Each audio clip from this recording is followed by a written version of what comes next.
بسم الله الرحمن الرحيم يوم لا يغني مولى عن مولى شيئا ولا هم ينصرون إلا من رحم الله إنه هو العزيز الرحيم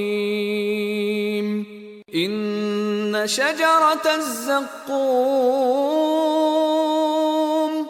طعام الأثيم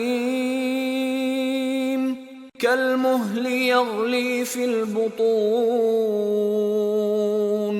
كغلي الحميم خذوه فاعتلوه إلى سواء الجحيم ثم صبوا فوق رأسه من عذاب الحميم ذق إنك أنت العزيز الكريم إن هذا ما كنتم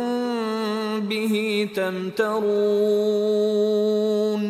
إن المتقين في مقام أمين في جنات وعيون يلبسون من سندس واستبرق متقابلين كذلك وزوجناهم بحور عين يدعون فيها بكل فاكهة آمنين لا يذوقون فيها الموت إلا الموتة الأولى ووقاهم عذاب الجحيم فضلا من ربك ذلك هو الفوز العظيم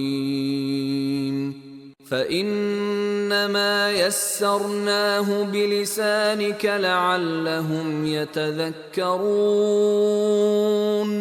فارتقب إنهم